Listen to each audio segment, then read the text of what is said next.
প্রত্যেকজন সাইলেন্ট হোক।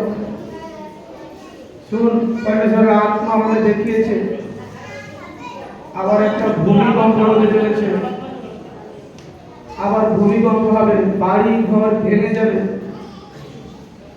পরমেশ্বরের আত্মা আমাকে জানিয়েছে পাকিস্তানে আবার হাহাকার হবে, আকাল চলবে পাকিস্তানে, খাদ্য নিয়ে প্রবলেম, বিভিন্ন প্রবলেম পাকিস্তানে আবার দেখা দিবে। ইউএস বড় সমস্যার মুখে আবার দাঁড়াবে, প্রবলেম হবে, কিন্তু ওরা প্রার্থনা করবে পরমেশ্বর ওদেরকে ওখান থেকে বের করবে। আমি দেখেছি আবার প্লেন দুর্ঘটনা, ইংল্যান্ডে সমস্যা হবে, ইংল্যান্ডে প্রবলেম, নিউজ চ্যানেল দেখাবে, দেখবি, কনফার্ম করবে নিউজ চ্যানেল, তোরা জানতে পারবি এরকম সমস্যা আসতেছে।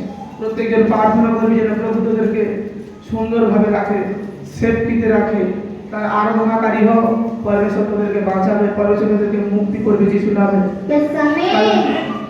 যত ভবিষ্যৎবাণী আমি করেছি, কোনো ভবিষ্যৎবাণী আজ পর্যন্ত মিথ্যা হয়নি, প্রত্যেকটা ভবিষ্যৎবাণী কার্যকারী হয়েছে।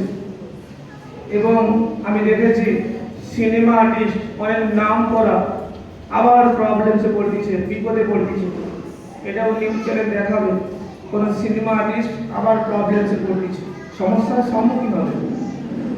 দেখ, পরমেশ্বরের আত্মা প্রত্যেকজনকে প্রেম করেন, পরমেশ্বরের আত্মা প্রত্যেকজনকে ভালোবাসে।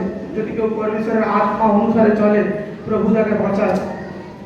ভবিষ্যৎবাণী এমনি হয় না। আমি দেখেছি বড় বড় বিল্ডিং ভেঙে গেছে ভূমিকম্পে, আমি হতবাক হয়ে গেছি যখন প্রার্থনা চলাকালীন এই দর্শনটা আমি দেখি। ইউএসএ যখন প্রবলেমসে দেখি, কিন্তু খুশির খবর এটা যে ওরা প্রার্থনা করবে আর পরমেশ্বর ওদেরকে আবার মুক্ত করে দেবে, সমস্যার সমাধান করে দেবে।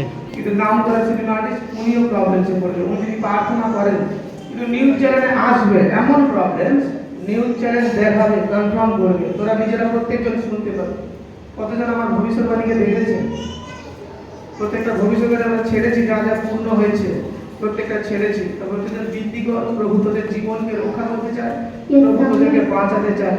এবং আমি দেখেছি অনেক ব্যক্তি দেখবি চার্জে সাক্ষ্য যাবে, প্লটের সঙ্গে আসিস হচ্ছে, জমিনের সঙ্গে সাক্ষ্য হতে চলেছে, পরিশোধ করাবে। যার যেমন ছিল, যে যেমন জমি চাচ্ছিল, জমি কিনতে পারছিল না, তাদের জমি বন্ধক করেছিল, এরকম সব রিটার্ন আসবে।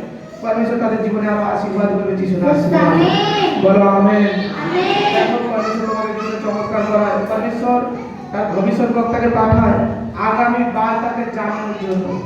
কেউ ভয় না ঘাবড়া, কি পরমেশ্বরের রাস্তা আমাদেরকে ভয় দেখিয়ে দিচ্ছে না, না, আমি সতর্ক বার্তা দিচ্ছি, আগামী দিন কি হতে পারে সেটাই আমি জানাচ্ছি। কারণ প্রফেট এমনি হয় না, পরমেশ্বরের ভবিষ্যৎ বক্তা পরমেশ্বরের দিক থেকে হয়।